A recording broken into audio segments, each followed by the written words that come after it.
পররাষ্ট্র সচিব পদে জাতিসংঘের স্থায়ী প্রতিনিধি সালাউদ্দিন নোমান চৌধুরীর নাম শোনা যাচ্ছে বেশ জোরে সোরে। এতে বিস্মিত এবং হতবাক সবাই। গত জাতিসংঘ অধিবেশনের সময় বিএনপি মহাসচিব এবং বাংলাদেশের প্রতিনিধি দলের উপর হামলা করে কার্যক্রম নিষিদ্ধ আওয়ামী লীগের নেতাকর্মীরা। আর এই ঘটনায় দায়িত্ব পালনে ইচ্ছাকৃত ভুলের অভিযোগ রয়েছে নোমানের বিরুদ্ধে। বিশ্লেষকরা যেটা বলছেন যে আওয়ামী লীগের দলীয় বয়ান আন্তর্জাতিক মহলে ছড়িয়ে দেয়া ব্যক্তিদের গুরুত্বপূর্ণ দায়িত্ব থেকে সরিয়ে রাখতে হবে। সুফিয়ান ফারাবি জানাচ্ছেন বিস্তারিত। গত বছর জাতিসংঘ সাধারণ অধিবেশনে যোগ দেওয়ার সময় বাংলাদেশের প্রতিনিধি দলের উপর এভাবেই হামলা করে কার্যক্রম নিষিদ্ধ আওয়ামী লীগের নেতাকর্মীরা। ওই ঘটনায় প্রতিনিধি দলে থাকা বিএনপি মহাসচিব মির্জা ফখরুল ইসলাম আলমগীর, বর্তমান প্রধানমন্ত্রীর উপদেষ্টা হুমায়ুন কবির এবং এনসিপি ও জামায়াতের প্রতিনিধিরা হতবাক হয়ে যান। অকথ্য ভাষায় গালিগালাজ করা ছাড়াও ছোড়া হয় ডিম।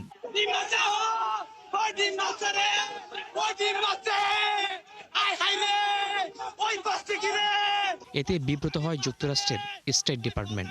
ওয়াশিংটনে দায়িত্ব পালনকারী বাংলাদেশের কর্মকর্তারা এইসব সম্ভাব্য হামলার বিষয়ে নিউ ইয়র্ক পুলিশকে কোনো ধারণা দেয়নি।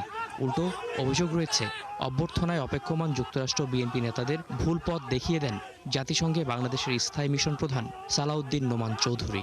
এর ফলে সহজেই হামলার সুযোগ পায় কার্যক্রম নিষিদ্ধ আওয়ামী লীগের নেতাকর্মীরা। এবং আমরা বাইরে ছিলাম আর তারা ভিতরে ছিলেন।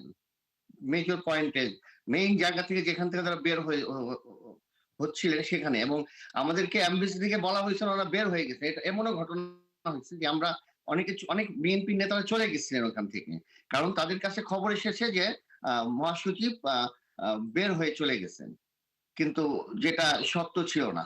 এ ধরনের কথা মানে আমরা শুনেছি। পরবর্তীতে ওনারা মানে সবচেয়ে বড় ব্যাপার, ওনারা কোন গেট দিয়ে বের হলেন এটা শুধু এমবিসির লোকরাই জানার কথা। তো সেখানে আওয়ামী লীগের অনেক লোকজন সেই ঠিক মেইন পয়েন্টে উপস্থিত ছিলেন। বর্তমান পররাষ্ট্র সচিব আসাদ আলম সিয়ামকে দিল্লিতে পাঠিয়ে এই বিতর্কিত ব্যক্তিকে পরবর্তী পররাষ্ট্র সচিব হিসেবে নিয়োগ প্রায় চূড়ান্ত। তাই ক্ষোভ মন্ত্রণালয়ের কর্মকর্তা কর্মচারী ও বিএনপির সমর্থকদের মধ্যে।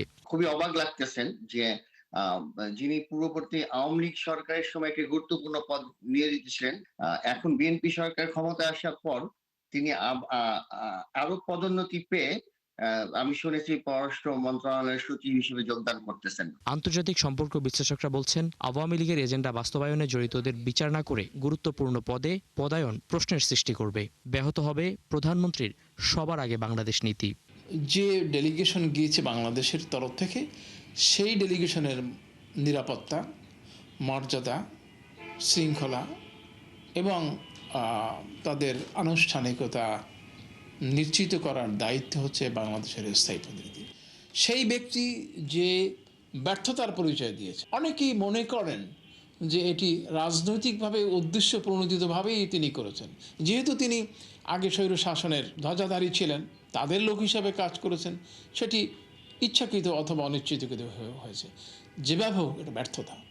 সেই ব্যর্থতার দায় দায়িত্ব যিনি ধারণ করেন, তাকে যদি বাংলাদেশের সচিব নিযুক্ত করা, পররাষ্ট্র সচিব নিযুক্ত হয়, তাহলে পরে আমি মনে করি এটি বড় অন্যায় হবে।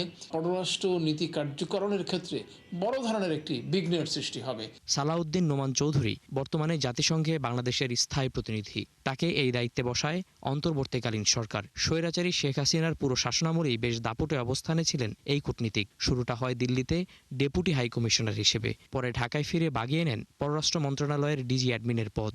এ সময় তার বিরুদ্ধে এক নারী সহকর্মীকে যৌন হেনস্থার অভিযোগ ওঠে। বিভাগীয় তদন্তে সুবিচার না পাওয়ার কথা বলে হাইকোর্টে রিট করেন ওই নারী কর্মকর্তা। এতে আরও ক্ষেপে যান সালাউদ্দিন নোমান, আর ওই কর্মকর্তাকে বরখাস্তও করা হয়। যার বিরুদ্ধে নিজ মন্ত্রণালয়ের সহকর্মীকে যৌন হেনস্থার মতো অভিযোগ রয়েছে, যার বিরুদ্ধে অভিযোগ রয়েছে তিনি বাংলাদেশের প্রতিনিধি দলের সদস্যদের আওয়ামী লীগের সন্ত্রাসীদের দ্বারা লাঞ্ছিত করেছেন, তাকেই পরবর্তী পররাষ্ট্র সচিব হিসেবে নিয়োগ দেওয়ার কথা ভাবা হচ্ছে। বিষয়টি নিয়ে উৎকণ্ঠায় মন্ত্রণালয়ের কর্মকর্তারা। আন্তর্জাতিক সম্পর্ক বিশ্লেষকদের অভিমত, এমন ব্যক্তিদের গুরুত্বপূর্ণ দায়িত্ব দেওয়ার মাধ্যমে বাংলাদেশ ফার্স্ট নীতি বহির্বিশ্বে বাস্তবায়ন কঠিন হয়ে পড়বে। সুফিয়ান ফারাবি, ৭১, ঢাকা।